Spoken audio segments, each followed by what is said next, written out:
This is Mac OS Ken. Important security updates, assessing the Fortnite fallout, and get ready for California streaming. It is Tuesday, the 14th of September, 2021. I'm Ken Ray, and this is news from Mac OS Ken, brought to you by yours truly and sponsored by Upstart. Fair and fast personal loans. Learn more and check your rate at upstart.com/macOSCan. This show is also sponsored by Ladder, smart, dynamic term life insurance. Ah yes, life insurance, where financial concerns and thoughts of mortality come together. No, it's not fun, but with Ladder, it is much easier to handle. Before Ladder, getting life insurance meant going places, sitting through a sales pitch, filling out tons of forms. Then you got to wait for weeks to see if you were even approved. Now, with Ladder, you can get fast, affordable term life insurance without leaving your home. When you apply for $3 million or less in coverage, everything happens online. No doctors, no needles, no paperwork. If you're between the ages of 20 and 60, need coverage, and want to team up with a company that is redeeming life insurance, choose Ladder. Go to ladderlife.com/macOSCan today to see if you're instantly approved. LADDER. That's ladderlife.com/macOSCan. ladderlife.com/macOSCan. An update for all of your Apple gear. And no, I am not talking about today's California streaming event. And not yet anyway. With iOS 15 likely a week or so away, Apple started this week with wicked important updates for existing hardware. You heard me, wicked important. iDownload blog says Apple on Monday released iOS and iPadOS 14.8, macOS Big Sur 11.6, and watchOS 7.6.2. An early piece from the site said it looked like the updates were going to be all security all the time. Then a later piece from iDownload blog supported that theory. Primarily, indications are that the updates are meant to ground Pegasus. According to iDownload blog, 2 bugs have been discovered in Apple software. One is present in the core graphics subsystem that provides lightweight 2D rendering, while the other plagues the WebKit layout engine used by the Safari browser and other system features that want to render web content. The piece goes on to point out that the core graphics bug is thought to have been used to bypass Apple's blast door protections in Messages. Citizen Lab, which discovered the vulnerability, says the core graphics flaw was employed as a zero-click attack in NSO Group's Pegasus spyware. How seriously is Apple taking this? Well, in addition to the aforementioned updates, the company also released Security Update 2021-005 Catalina, as well as Safari 14.1.2, apparently for pre-Catalina machines. Looking through Apple's security notes for Monday's releases, each addresses either the WebKit vulnerability mentioned earlier, the core graphics vulnerability mentioned earlier, or both. Apple recommends the updates for all users. iDownload blog recommends the updates for all users. Heck, even USA Today recommends the updates for all users. And if you can't trust the paper they give away free at Red Roof Inn, maybe trust Apple or iDownload blog. Remember yesterday when I said that Epic Games owed Apple $3-point-something million? Turns out I was off by $2-point-something million. Epic CEO Tim Sweeney hit Twitter Monday saying, Epic has paid Apple $6 million as ordered by the court. Mac Rumors explained the numbers, saying the game maker was ordered by the court to pay 30% of the revenue that it collected from the Fortnite app using its illicit direct payment option. Now you may wonder how that number got so big when Apple shut the game out so quickly.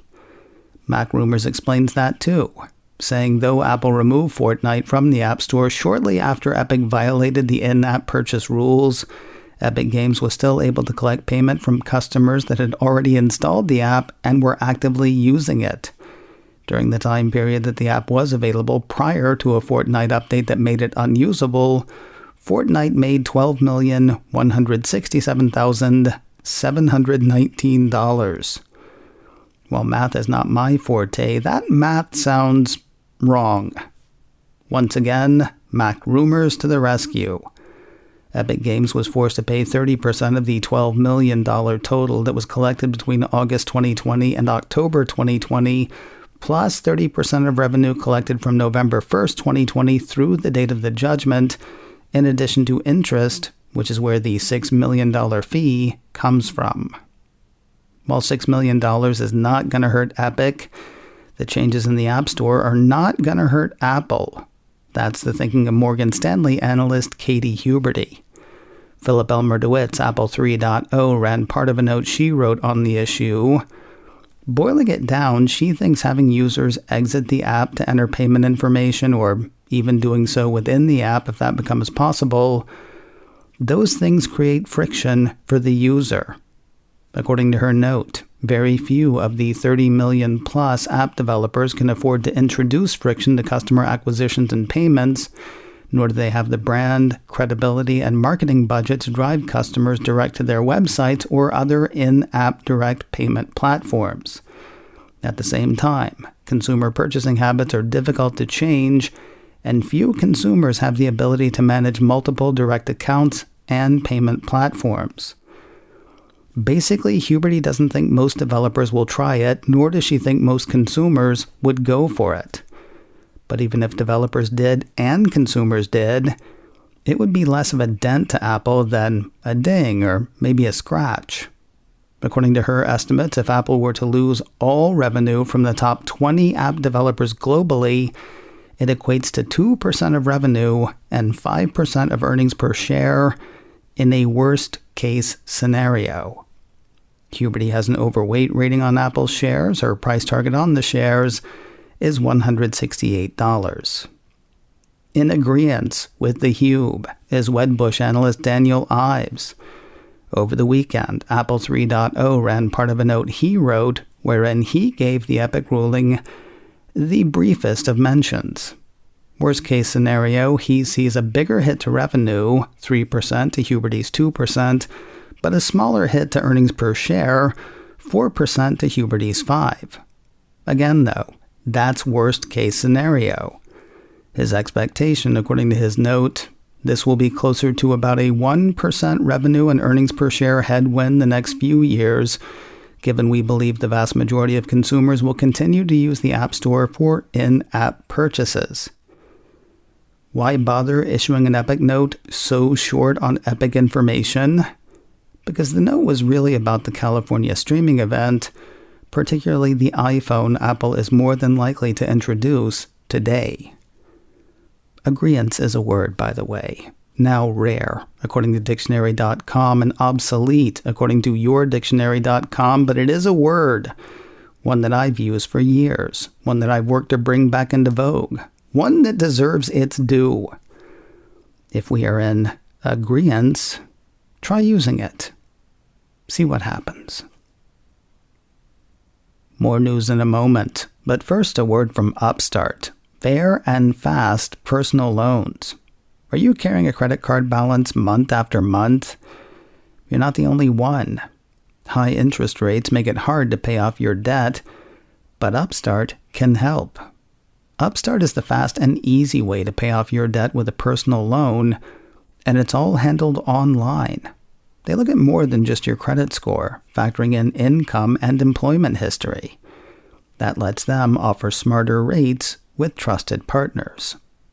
With a 5-minute online rate check, you can see your rate up front for loans between $1,000 to $50,000. Checking your rate does not impact your credit score, and you can receive funds as fast as 1 business day after accepting your loan. Find out how Upstart can lower your monthly payments today when you go to upstart.com/macOScan. UPSTART.com/ That's upstart.com/macOSKen. Don't forget to use my URL to let them know I sent you. Loan amounts will be determined based on your credit, income, and certain other information provided in your loan application. Go to upstart.com/macOSKen. Wedbush analyst Daniel Ives is really into iPhone 13. It was on Sunday that Apple 3.0 ran his note on it, saying he and his expect the Triskaideka phone will continue the all-important supercycle iPhone upgrade cycle well into 2022. The close placement of supercycle and upgrade cycle was his. Triskaideka phone is mine, and if I hear anybody besides you using it, I will sue. Taking a step back, Reed says, note, Apple remains in the midst of its strongest overall product cycle in roughly a decade. Asia supply chain builds for iPhone 13 are currently still in the roughly 90 million unit range, compared to our initial iPhone 12 reads at 80 million units pre-COVID, and represents a roughly 10% plus increase year over year out of the gates. Then he talks about expected specs, but who cares? We'll hear about actual specs soon enough. He still thinks about 250 million of the 975 million iPhones out there are ripe for an upgrade, so yeah, he's feeling tingly. Ives has an outperform rating on Apple shares. His price target on the shares is a street high $185. Almost as excited about the Triskaideka phone is JP Morgan analyst Samik Chatterjee. Well, he's excited about its likely sales performance, though he expects few surprises from iPhone 13 itself. Apple Insider says Chatterjee says a combination of the iPhone 13 and a new iPhone SE model in 2022 could lead volumes to equal or exceed the already record year expected for iPhone volumes in 2021. Chatterjee has a positive rating on Apple shares. His price target on the shares is $180. I know I don't need to remind you, but I will anyway. Apple is California streaming today. Cupertino Company will fire up the color Teeny at 10 a.m. Pacific, 1 p.m. Eastern. You can watch it in sync with the rest of the planet on Apple's events page, apple.com/events. You can watch it through the Apple TV app, and you can see it streamed on Apple's YouTube channel. It'll be available to watch later all of those places as well. Of course, we will hit the highlights here on Wednesday. Apple's got more drivers for its driverless cars. Apple Insider ran a piece Monday that had that number up by over 20 in the last month. Filings in August had the firm fielding 92 what do we call them? Riders? Pilots? Watchers, maybe? Anyway, in August, Apple had 92 of those. Now the piece says the number's up to 114. Wrapping the day with some TV talk, congratulations yet again to the cast and crew of Ted Lasso. It's not for any award this time, though, but for negotiating major bank for the show's third season. iMore highlights a piece from The Hollywood Reporter that says the show's writers, producers, leads, and supporting actors are all seeing significant raises for Season 3. As much as I love that show and as much as I respect the work being done on it, money sounds really obscene. Sort of wish I didn't know the numbers. That said, I am glad to hear that we're headed for a third season. Remember my question the other day about whether it's ever not award season these days? Yeah, Deadline ran a piece Monday about a film coming to Apple TV Plus, and they are talking Oscars. According to the piece, Apple is biting into Oscar season with the premiere of Swan Song set for the 17th of December. According to the report, the futuristic drama stars Mahershala Ali as a husband and father who is presented with the risky chance of surviving a terminal illness.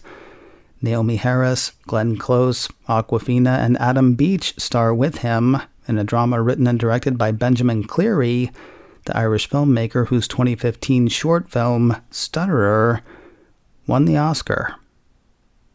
And finally today, gearing up for its second season, Apple TV Plus released a featurette for The Morning Show over the weekend.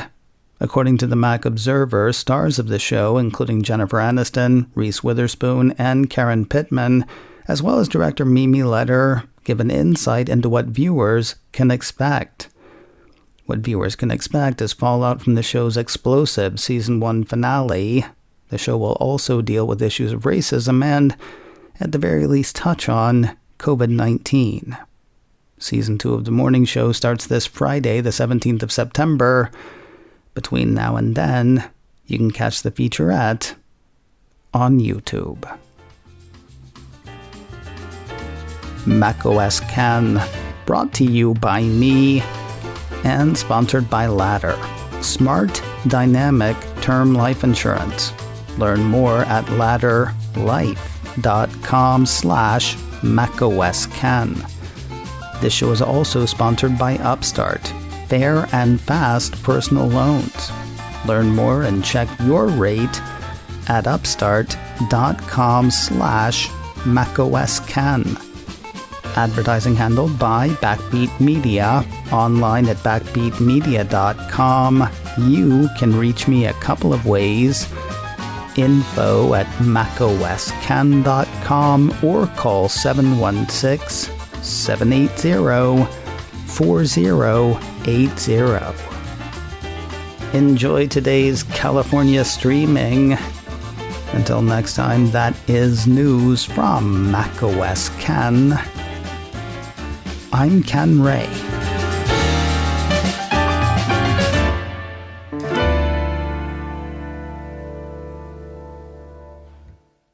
Ciao.